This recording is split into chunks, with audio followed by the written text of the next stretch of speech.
We move on to our first opening keynote for today, and it gives me great pleasure to welcome on stage Ilse Karg.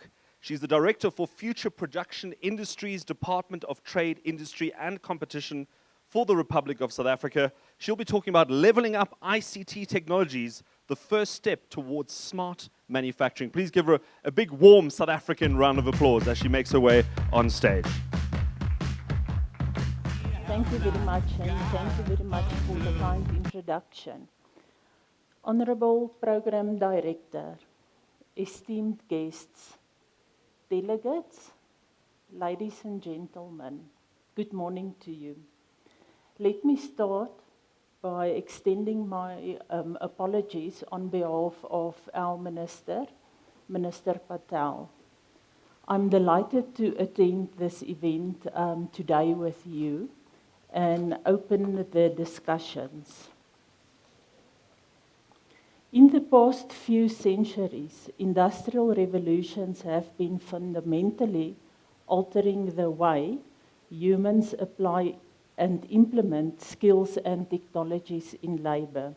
This implementation has an effect on how the socio-economic development of a country's citizens materialize. Expanding the provision of quality services and products by digitalization of production and systems can assist in accelerating digital transformation of manufacturing. Digital transformation would be the first step towards smart manufacturing.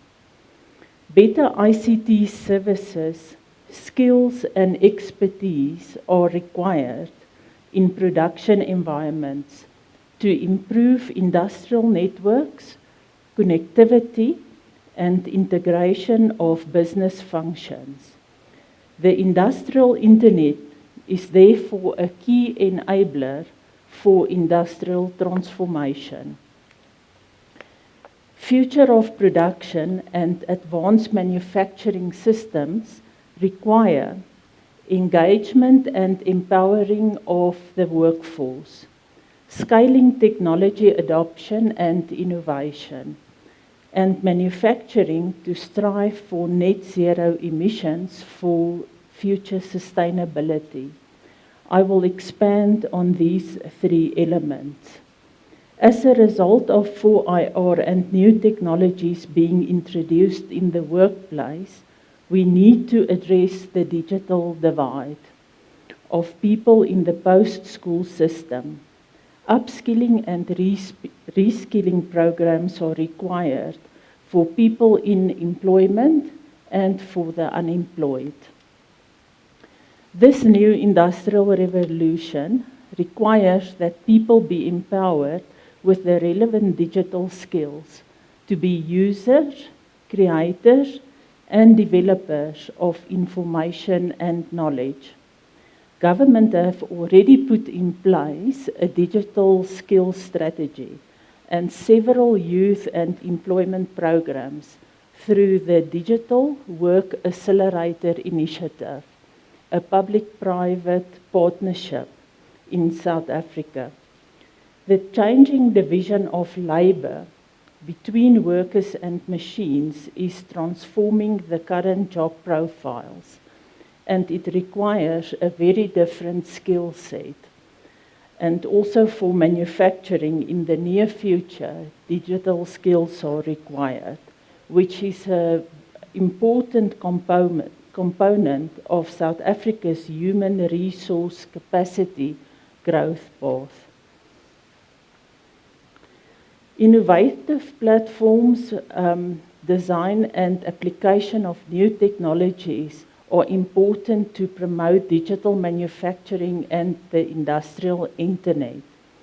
Technological capabilities built on new competences such as knowledge and skills, value chains, and complementary organizational arrangements, which is very important for government. Often a lack of specification or a lack of market intelligence can be addressed by improving public and private collaboration and co-investment.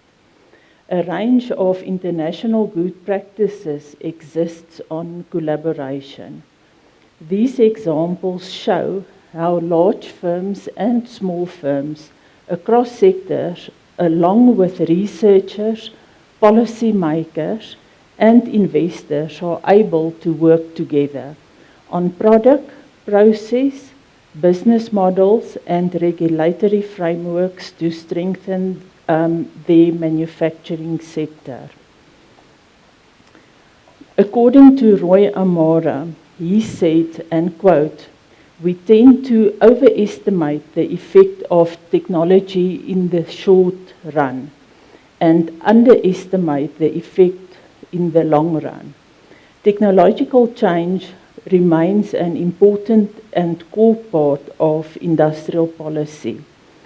And understanding is required on how industries learn about new technological capabilities, and research in this regard is being done by our department. A need for measurement of quantifiable indicators must be developed that can record innovation on trade, investment, and structural change in the economy. In 2019, 58% of households nationally had access to the internet using mobile devices, with the majority living in metropolitan areas. Mobile devices are also the most used means of accessing the internet by households in rural areas in South Africa. In the past, industrial or factory work was male-dominated, but with digital systems becoming central to production systems, opportunities are there for females to become factory workers, designers, technicians, and engineers. A policy framework to facilitate ICT in the manufacturing sector calls for enabling digital transformation policies and strategies, which are the cornerstones for building a transformed digital society. Digital trade and protocol on e-commerce for Africa's development are creating opportunities and have market access benefits for manufacturers, exporters, and stakeholders in the value chain. For Africa to participate in the digital economy, there is a need for proactive awareness of the nature of digital technologies, which demands collaboration in the region to strengthen competitiveness and mobilize resources. South African manufacturers are increasingly facing competition from imports and constraints in local demand. Digitally enabled manufacturing can drive production cost optimization, faster time to market, and automating repetitive tasks for creating smart factories. Let me see, I think my speech is longer than the time, so I'm looking at the time. And I would like to summarize in the leveling up of ICT technologies as a first step towards smart manufacturing. Although there are many benefits of autonomous solutions for manufacturing, human-centered solutions are more beneficial for developing countries such as South Africa.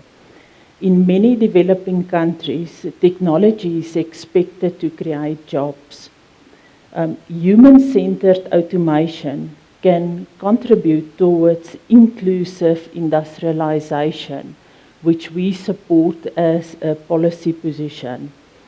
Technology user interfaces could allow low-skilled labor to perform work that is more skilled, which could address unemployment, which we need in South Africa.